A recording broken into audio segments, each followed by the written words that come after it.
মানে আমার বর কিনেও খাবে না, কিনে খেলে নাকি ওর টাকা খরচা হবে, তো না খেলে তো শরীর খারাপ হবে, তাহলে টাকাটা বাঁচিয়ে কী লাভ?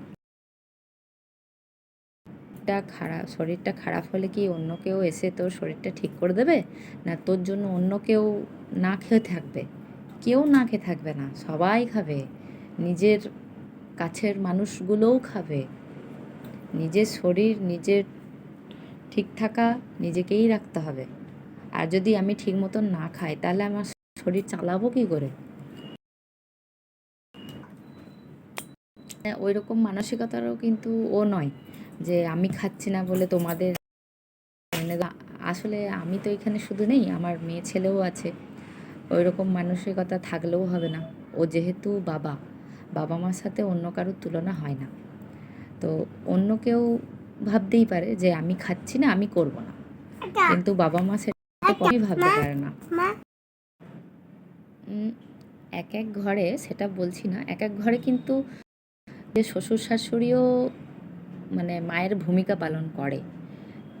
কুমা দাদুও তার নাতি নাতনিকেও মানে নিজের থেকেও ভালোবাসে, দেখেছি আমি সেটা। তো ওগুলো দেখেও ভালো লাগে যে না ভালো থাকুক, ওটা দেখেও আনন্দ।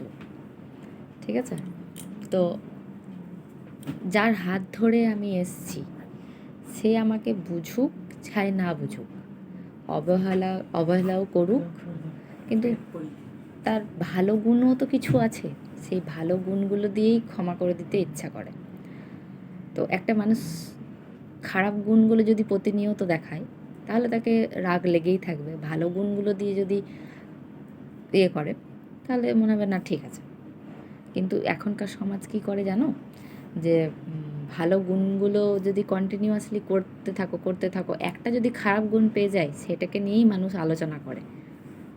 ঠিক আছে, তো যাই হোক, আমি এরকম মেন্টালিটির মানুষ, যে মানুষ আমাকে একটুখানি ভালোবাসা দেবে তাকে আমি দ্বিগুণ ফিরিয়ে দেবো। আমি কারোর কাছ থেকে ঋণী হয়ে থাকতে চাই না। তবে আমার স্বামী মেনলি আমার কাছে আমি যেটাই করি না কেন সেটাতেও সন্তুষ্ট নয়। যাই করি যাই বলি মানে সব জিনিসে ভুল বোঝে, যেটাই করি না কেন ওর কাছে ভুল মনে হয়। ভালো খাবার দিলেও ও বলবে না খারাপ দিয়েছো, মানে কোনোটাতে সন্তুষ্ট নয়। বলছি তারপরে ভালো খাবার দিলেও তো পছন্দ নয়, আবার বাইরের খাবারও খায় না। যে যখন যেটা খায়, মনে করো এই টাইমে রুটি খেলো, বলছি দাঁড়াও, এই টাইমে রুটি খেলাম তো রুটিই খেতে হবে, অন্য কিছু খাওয়া যাবে না।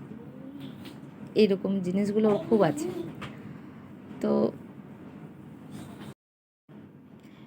এক একটা মানে পরিবারের মধ্যে এই যে আন্ডারস্ট্যান্ডিং বন্ড থাকে, বন্ডিং অ্যান্ড আন্ডারস্ট্যান্ডিং অ্যাডজাস্টমেন্ট, এগুলো যদি তাহলে আমি খুবই ডিফিকাল্ট হয়ে যায়। ঝুমিন থাকে না, এক একটা ঘরে এত কামিন ঝুমিন থাকে না।